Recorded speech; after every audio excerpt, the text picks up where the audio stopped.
सलमान साहब, सबसे पहले तो ये बताइए 17 दिसंबर को क्या होने वाला है, क्योंकि बज़ाहिर तो डेडलॉक अभी तक बरकरार है इस मामले पर।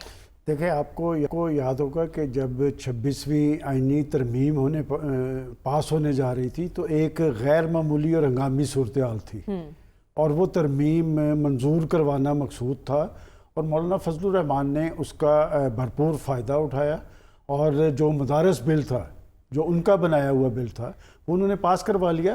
देखिए, ये कानून साजी हम समझते हैं कि बड़ा ही संजीदा अमल है। और अभी मैं कुछ देर पहले कमरुज़्ज़मान कायरा साहब का इंटरव्यू देख रहा था 7 बजे के प्रोग्राम में। उन्होंने कहा कि हमने वोट दिए हैं इस बिल को, मुस्लिम लीग नून ने भी वोट दिए हैं, दीगर इत्तेहादियों ने भी वोट दिए हैं, और अगर वोट दिए थे, ये कोई छोटी बात नहीं थी, तो फिर आप प्रेसिडेंट साहब ने उस पर रिजर्वेशन जाहिर कर दी।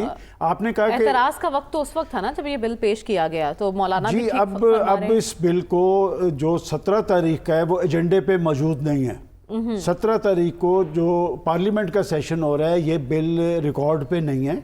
अलबत्ता 17 तारीख को इस्लामाबाद में एक बड़ा इजलास हो रहा है उलमा पे मुश्तमिल, मुख्तलिफ मकातबे फ़िक्र के उलमा इस पे मिल बैठ कर अगर वो एक नया मसवदा तैयार करेंगे तो नया मसवदा जो है वो पार्लियामेंट के अंदर आएगा। अच्छा। ये फिर बिल नहीं होगा और इसके लिए कोशिशें हो रही हैं। और आपने दुरुस्त कहा कि इस उलमा हवाले में से यकसुई है इस मामले पर या तकसीम है? देखिए, ये अब इस पे यकसुई पैदा करनी होगी। और जहाँ तक कि बिल की बात है, ये जो 1860 का जो एक्ट है, इसके तहत मदारस ही नहीं असरी अलूम के अदारे भी रजिस्टर्ड हैं, उन पर तो कोई एतराज़ नहीं आया, लेकिन सिर्फ मदारस पर एतराज़ आया और मौलाना फजलुर रहमान और उनकी पार्टी ने इसको अपनी अना का मसला बनाया हुआ है। लेकिन मौलाना फजलुर रहमान इस मौसम में किसी इंतहाई इकदाम को तरजीह नहीं देंगे। अच्छा। देखिए, उनकी पार्टी ने पहले 8 दिसंबर को लॉन्ग मार्च का ऐलान किया। मौलाना फजलुर रहमान को कुछ उनकी सियासत के हवाले से दो आरा हो सकती हैं, लेकिन वो अपना काम निकलवाना जानते हैं और हुकूमत भी उन्हें अंडर एस्टिमेट नहीं कर रही।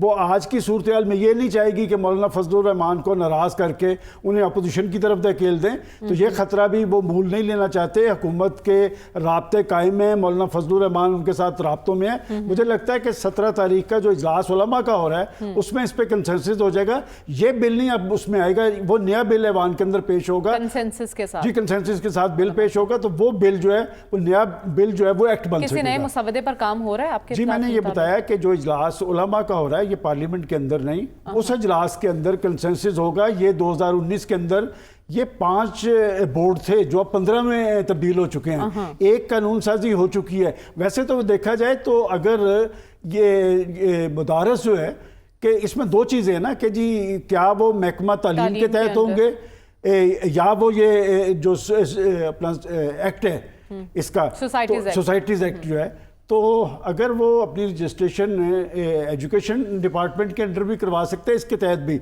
और जो रिजर्वेशन मौलाना फजलुर रहमान जो उनकी पार्टी की तरफ से आ रही है ना, देखिए आपको याद होगा मैंने बहुत पहले कहा था कि इस पर कुछ एतराज़ात आएंगे बाज़ आलमी इदारों की तरफ से, और इस वक्त ऐसी कैफियत पाकिस्तान के अंदर रही है। मौलाना फजलुर रहमान आईने पाकिस्तान पर यकीन रखते हैं, पॉलिटिकल स्ट्रगल पर यकीन रखते हैं। वो कोई ऐसा इकदाम नहीं करेंगे जिससे हुकूमत भी एम्बेरस हो और पार्लियामेंट पर भी असरअंदाज हो जाए। लिहाजा मुझे लगता है कि ये 17 तारीख को पार्लियामेंट के अंदर तो ये बिल नहीं आएगा, लेकिन जो इजलास है कि अहम बुलाया जा रहा है उसमें इस पर कंसेंसस हो जाएगा। ठीक है, उस पर आप कह रहे हैं कंसेंसस हो जाएगा, लेकिन अभी हम हुकूमत और JUI के दरमियान की बात कर रहे हैं। आज 15 दिसंबर पाकिस्तान तहरीक इंसाफ ने मुज़ाकरात आगे बढ़ने की ना सूरत में आइंदा के लाही अमल का ऐलान करना था, लेकिन आज वो ऐलान तो ना हो सका। अलबत्ता गुज़िश्ता रोज़ अली अमीन गंडापुर साहब की जानिब से इंतहाई धमकी आमेज़ लहजा इख्तियार किया गया और उन्होंने कहा कि अगली बार पुरअमन नहीं होंगे, असलहा लेकर निकलेंगे। हमारा सवाल ये है कि सलमान साहब, एक तरफ हम देख रहे हैं जो बाहर क़यादत है पाकिस्तान तहरीक इंसाफ की, वो मुज़ाकरात पर इसरार कर रही है, लेकिन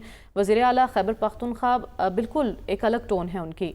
तो पार्टी पॉलिसी क्या है, ये कौन समझाएगा? देखें, पार्टी पॉलिसी का तो हम कल भी जायज़ा ले चुके हैं कि 24 घंटे के अंदर 4 मुख्तलिफ लीडरान के बयानात एक दूसरे से मुख्तलिफ थे।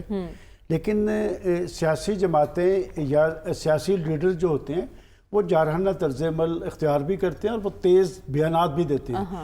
लेकिन किसी सूबे का जो चीफ मिनिस्टर होता है वो लॉ एंड ऑर्डर का ज़िम्मेदार भी होता है, उसे सूबे के मफादात भी देखने होते हैं, उसे गवर्नेंस के अमल को भी यकीनी बनाना होता है। लेकिन देखने में आया है कि ये अली अमीन गंडापुर जो पख्तूनख्वा, और पख्तूनख्वा हमारे लिए बड़ा सेंसिटिव सूबा है। एग्जैक्टली कि वहाँ पर दहशत गर्दी शिद्दत पसंदी है, उसमें ज़्यादा ज़िम्मेदाराना तर्ज़ अमल चाहिए था एक चीफ मिनिस्टर का।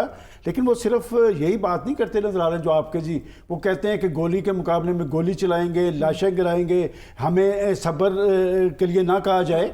और बात है कि एक बात उन्होंने और कि असला लेकर निकलेंगे, अगली बार पुरअमन नहीं रहेंगे। तो ये सूरत ये बताती है कि वो खुद चाहते हैं कि उनकी हुकूमत के खिलाफ कोई इकदाम किया जाए। और वैसे भी अगर देखा जाए कि जो सूरत हाल वहाँ पर बनी हुई है, उनका वहाँ पर उस तरह से रिटर्न मौजूद नहीं रही कि वहाँ पर एक ग्रुपिंग थी। अच्छा होता है कि वो अपने सूबे के अवाम की खिदमत करते। 12 साल से पख्तूनख्वा के अंदर उनकी हुकूमत है, लेकिन वो सूबा मसाइल की आग में जल रहा है। और ये बात मैं नहीं कह रहा, कि उनके वज़रा भी कहते नज़र आ रहे हैं। करप्शन है कि उनके वज़रा ने भी कहा है, रिजर्वेशन उनके लोग भी जाहिर करते हैं। आपका सवाल ये है कि क्या ये पार्टी की पॉलिसी है? पार्टी की पॉलिसी कोई भी क्लियर नहीं है। जैसे कल हम बैठ के इस बात को अप्रिशिएट कर रहे थे कि बैरिस्टर गौहर और उनके साथी अगर मुज़ाकरात की बात कर रहे हैं तो हम हुकूमत पे जोर दे रहे थे कि उन्हें भी जवाब देना चाहिए। लेकिन एक सूबे का चीफ मिनिस्टर जब मरकज़ पर चढ़ दौड़ने की बात करेगा, गोली चलाने की बात करेगा, लाशें गिराने की बात करेगा, तो यह तर्ज अमल दुरुस्त नहीं है किसी भी हवाले से, ना ही आइन और कानून के ताबे वो अपने आप को नजर आ रहे हैं। मैं समझता हूं कि इस बात का नोटिस खुद उनकी पार्टी की लीडरशिप को लेना चाहिए। आपको याद होगा कि आज से 15 रोज पहले बात हो रही थी जमात पर पाबंदी लगाने की, एक गवर्नर राज की। हमने उस वक्त कहा था कि ये इकदाम भी गलत है, लेकिन यह तर्ज अमल भी दुरुस्त नहीं है कि एक सूबे का चीफ मिनिस्टर जो वहां पर दहशत गर्दी और शिद्दत पसंदी की आग में जल रहा हो वो सूबा, और वो बैठ के ये कहे कि जी मैं मरकज़ पे चढ़ाई करूंगा, गोली चलाएंगे, लाशें गिराएंगे। ये तर्ज अमल दुरुस्त नहीं है, और ये तर्ज अमल किसी तरह भी ना जमहूरी है और ना सियासी है। ठीक है।